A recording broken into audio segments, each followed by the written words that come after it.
1882 ஆஸ்திரேலிய அணி இங்கிலாந்தில் பயணம் செய்து விளையாடி வந்த நேரம் ஸ்டட் சகோதரர்கள் மூவரும் கேம்பிரிட்ஜ் அணிக்காக விளையாடி வந்தனர்.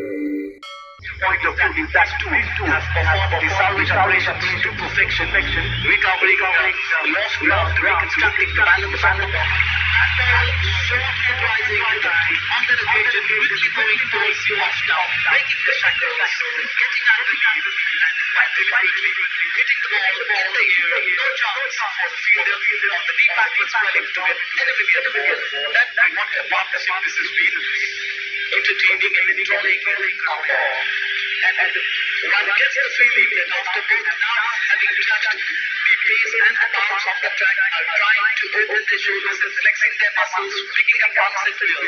And that wasn't a bad ball, I think, from just gave some wind, was on to the front, opened the face of the bat and hit the ball to the left of some point of no protection in the team. This time can go on and push the ball out on the onside to his batter. Short leg and there is no run added to the score. Rod out to life as slipped down in place as the next ball. And outside the left arm, it maintained the position after the flick it very finely and picked up runs going thick and fast now. After some initial rounds, these two men have really shown some prepared action. He's waiting for the arrival of the next ball now. Elected to make first use of this pitch.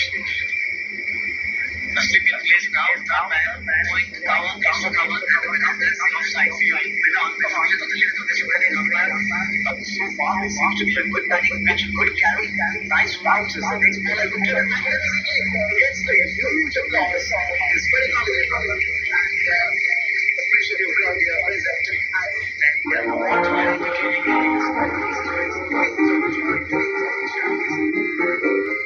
ஆஸ்திரேலியாவிற்கும் Cambridge அணிக்கும் நடந்த போட்டியில் stud சகோதரரின் உதவியால் Cambridge அணி மகத்தான வெற்றி பெற்றது.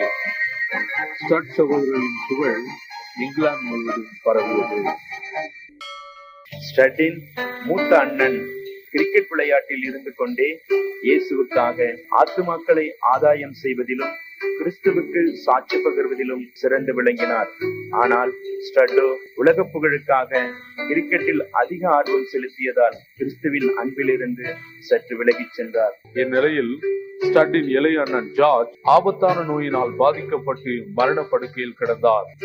இது ஸ்டட்டின் வாழ்க்கையில் திருப்பு முனையாக அமைந்தது. அண்ணா, எவ்வளவு நல்லவரா இருக்கிறீங்க நீங்க. உங்களுக்கு போய் இந்த மாதிரி ஆயிடுச்சு. ஒருவேளை எனக்கு இந்த மாதிரி வந்திருந்தா கூட பரவாயில்ல, உங்களுக்கு போய் இப்படி ஆயிடுச்சேண்ணா. தம்பி, இன்றைக்கு நான் மறித்தாலும் ஆண்டவரோடு கூட கண்டிப்பா இருப்பேன். கவலைப்படாத தம்பி, ஆண்டவரை நீங்க கெட்டியா பிடிச்சிட்டோம். எனது அண்ணன் ஜார்ஜ் கிரிக்கெட் உலகில் பேரும் போதும் ஈட்டியுள்ளார். ஆனால் இப்பொழுதோ மறிக்கும் செல்வாயில் அவருக்கு இந்த உலகம் தரும் புகழால் என்ன பயன்? எனது அண்ணனுக்கு எவ்வளவு செல்வமும் சிறப்பும் கல்வியும் கீர்த்தியும் இருந்தும் அவற்றால் மறிக்க போகும் அவருக்கு என்ன லாபம்? உலகம் முழுவதும் எனது அண்ணனுக்கு சொந்தமானாலும் மறுமைக்குள் பிரவேசிக்க போகும் அவருக்கு அதனால் என்ன பயன்? இவ்வுலகத்தில் உள்ள செல்வம் எல்லாம் மாயை, பொருள் எல்லாம் மாயை, புகழெல்லாம் மாயை, மாயை மாயை எல்லாம் மாயை. ஆண்டவரே, கடந்த 6 வருடங்களாக உம்மை விட்டு விலகி உங்களுடைய சுவிசேஷத்தை மற்றவர்களுக்கு அறிவிக்காத துரோகியாய் இருந்தேன். இதோ என் வாழ்க்கையை அர்ப்பணிக்கிறேன். மரணமானாலும் ஜீவனானாலும் கிறிஸ்துவின் அன்பை விட்டு பிரிக்காது உமக்காக தொண்டாற்றுவேன். தரித்திரத்துக்கு சுவிசேஷத்தை அறிவிப்பேன். ஆமென். ஆண்டவர் அவரை மீண்டும் சந்தித்த பேரின்பம் இதயத்தில் பொங்கி வழிந்தது. இந்த பேரின்பத்தை அடக்க முடியாமல் போகவே விரைந்து சென்று இயேசுவை பற்றி அநேகருக்கு பறைசாற்றினார். ஹலோ, எப்படி இருக்கிற? பார்த்து ரொம்ப நாள் ஆச்சு. என்ன ஒரே சோகமா இருக்கிற?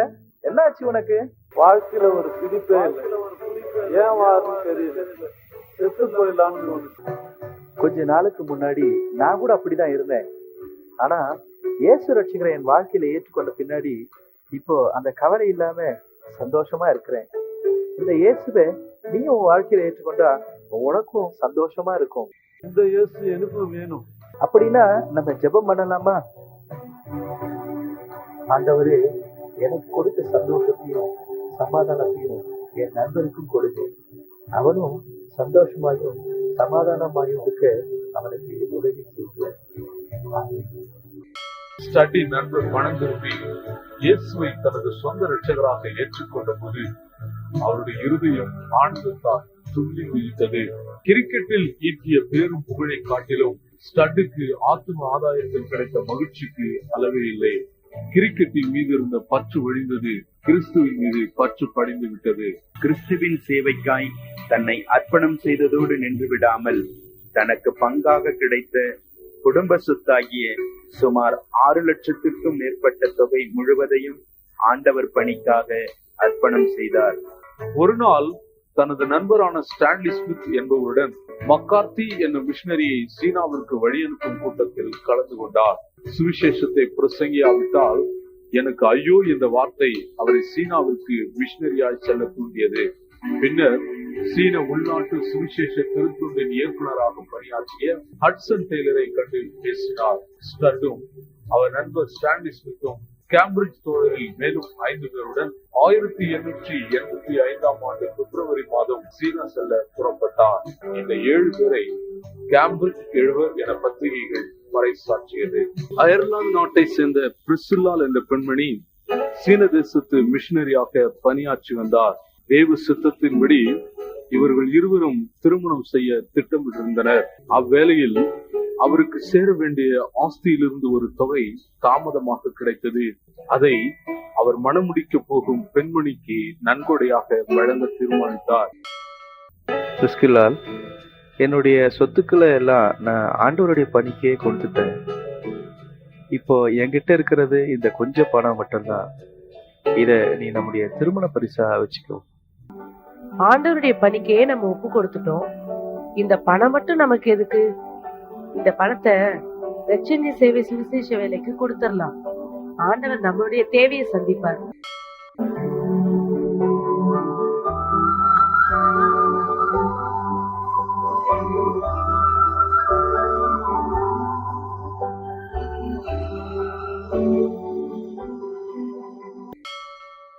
ஐயா, ஐயா, என்ன வேணும்? தங்கறதுக்கு எங்களுக்கு ஒரு வீடு வேணும். வெள்ளப்பேய்க்கெல்லாம் இங்க வீடு கிடையாது. எங்களுக்கு புதுசா கல்யாணம் ஆயிருக்கு. எல்லா இடத்துலயும் தேடிட்டோம். வீடு கிடைச்சா நல்லா இருக்கும். புதுசா கல்யாணம் ஆனவங்களா? சரி சரி, அந்த வீட்டுல போயிட்டு தங்கிக்குங்க. அந்த வீட்டுல பேயெல்லாம் இருக்கு. அவங்க அங்க தங்கினாங்கன்னா பயந்து இந்த ஊரை விட்டு ஓடியே போயிடுவாங்க. ஒரு பழைய வீட்டில் தங்கள் வாழ்க்கையை துவங்கினர்.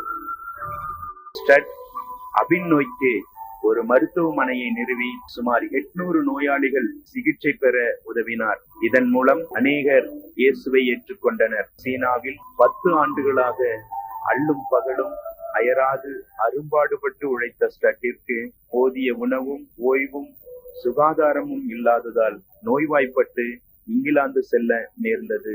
சில ஆண்டுகள் ஓய்வு பெற்ற பின்பு தனது தந்தையின் விருப்பத்தை நிறைவேற்ற 1900 ஆண்டு முதல் 1906 ஆண்டு வரை இந்தியாவில் உள்ள உதகமண்டலத்தில் யூனியன் சர்ச் நடத்தி வந்தார். காசநோய் தாக்கத்தால் 6 ஆண்டுகளில் தன் பணியை முடித்துக் கொண்டு தாயகம் திரும்பினார்.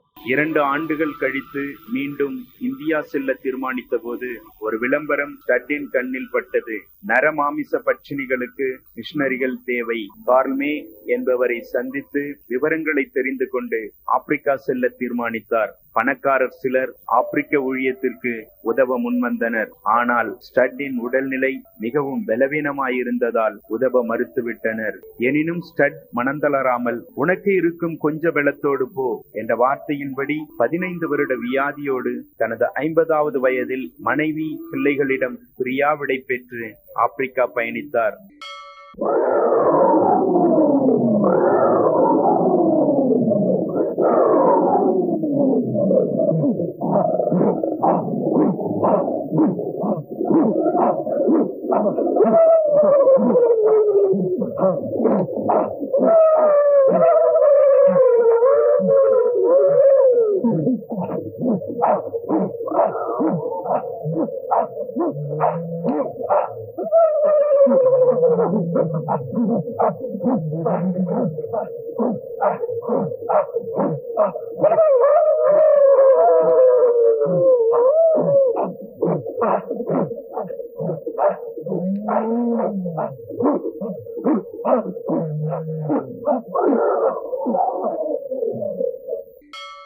ஸ்டட் சில காலம் கழித்து நாடு திரும்பினார். 18 மாதங்கள் இங்கிலாந்து முழுவதும் சுற்றி திரிந்து அம்மக்களிடையே சுவிசேஷ வாஞ்சி கொழுந்துவிட்டு எரிய செய்து விட்டார். அருமை நண்பர்களே, கடந்த சில வருடங்களாக ஆப்பிரிக்காவிலே ஊழியம் செய்து வருகிறேன். அங்கு பிறந்ததில் இருந்தே இயேசுவை ஒரு தடவை கூட கேள்விப்படாத மக்கள் கூட்டம் ஆயிரமாய் இருக்கிறார்கள். வானளாவிய பிரமாண்டமான மரங்களால் அங்கு காடுகள் நிறைந்திருக்கிறது. சூரிய ஒளியை கண்டிராத காடுகள். அதனால் இருளும் சேரும் சகதியுமாக அங்கு காணப்படும். அங்குள்ள மனிதர்கள் மோட்சத்தை பற்றி சற்றும் சிந்தியாதவர்கள். கொலை, களவு, பொய், அசுத்தம், மந்திரம், சூன்யம், வஞ்சனை, பேய் வணக்கம் போன்றவற்றில் மூழ்கியுள்ளார்கள். அவர்களுக்கு இயேசு ரட்சகரை அறிவிக்க வேண்டியது நம்முடைய கடமை. அறுப்பு மிகுதி, வேலையாட்களோ கொஞ்சம். அறுப்புக்கு வேலையாட்களை அனுப்பும்படி எஜமானனை வேண்டிக் கொள்வோம் வாரீர். உங்களில் யார் இது போன்ற இடங்களுக்கு மிஷனரியாக வர ஆயத்தமாய் இருக்கிறீர்கள்? இதோ என்னை அர்ப்பணிக்கிறேன், நானும் உங்களோடு ஆப்பிரிக்கா ஊழியம் செய்ய வருகிறேன். ஸ்டட்டின் எழுச்சி மிகுந்த வார்த்தைகளால் தொடப்பட்ட ஆல்பர்ட் பி பக்ஸ்டன் என்ற மருத்துவ கல்வி மாணவன் மிஷனரி பணிக்கு தன்னை அர்ப்பணித்தார். 52 வயது நிரம்பிய ஸ்டட்டுடன் 20 வயது நிரம்பிய இவர் ஆப்பிரிக்கா இருண்ட கண்டத்திற்கு பயணித்தார். அடர்ந்த காடுகளில், இருண்ட பகுதிகளில், ஆங்காங்கே எழும் புகைக்கூட்டத்தின் மத்தியில் நர மாமிசத்தை சாப்பிடுகிற ஆதிவாசிகளை தேடி இயேசுவை அறிவிக்க சென்றனர். அநேக வினோதமான மக்கள் கூட்டத்தை பார்த்து பிரமித்தனர்.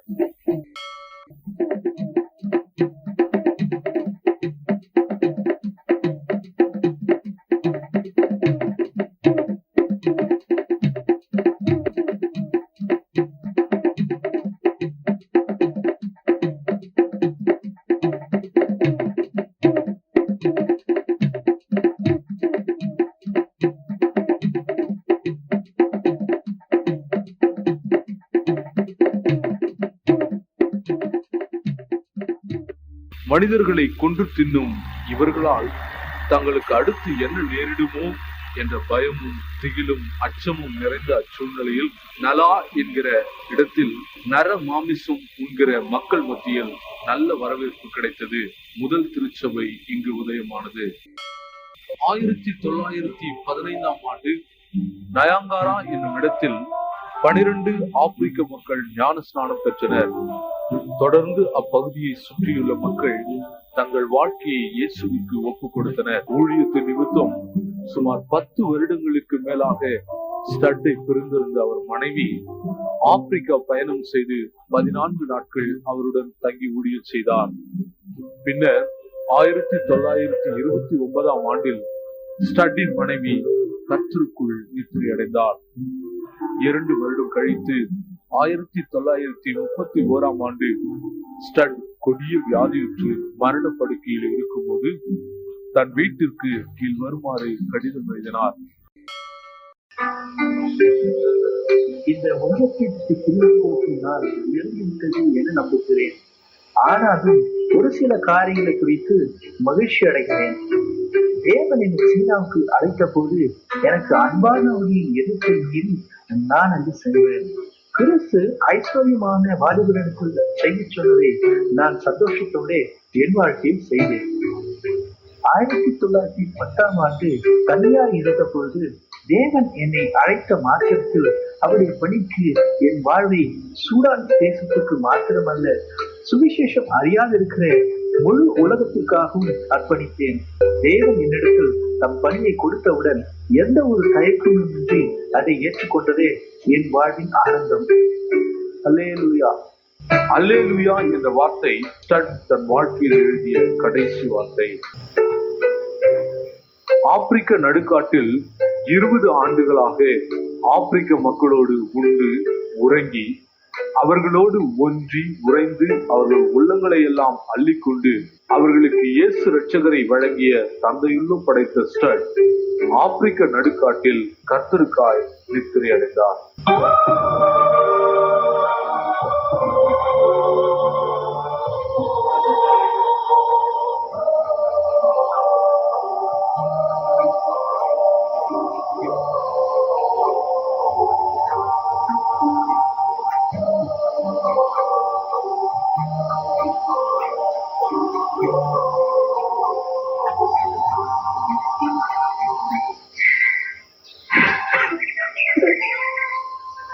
ஐயா,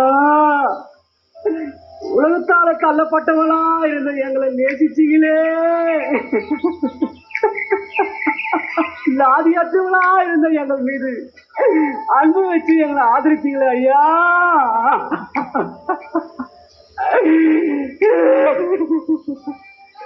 நீ யார் ஐயா எங்களுக்கு? ஐயா, எங்களை விட்டு போயிட்டீங்களே, யார் ஐயா?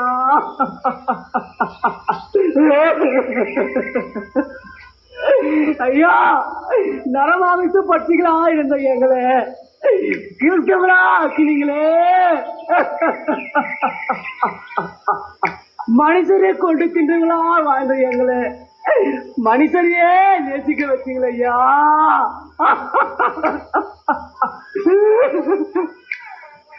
மந்திரத்தையும் மாயத்தையும் நம்பி வாழ்ந்த எங்களை கிறிஸ்தவ நம்ப வச்சீங்களே, யாரையா எங்களுக்கு? யாரையா எங்களை தேடி வருவாங்க? யாரையா எங்களை விசாரிப்பாங்க? யாரையா எங்கள் மீது அன்பு வச்சு ஆதரிப்பாங்க?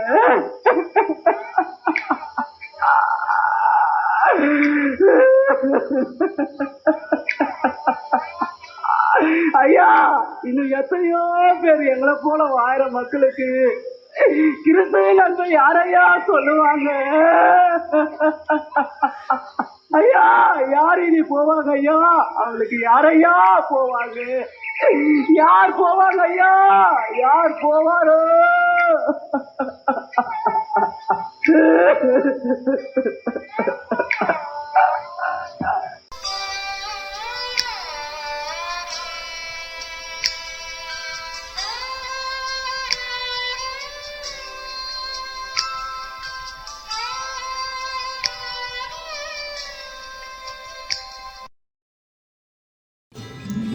யாரும் கைத்தட்டவோ கலைந்து செல்லவும் வேண்டாம்.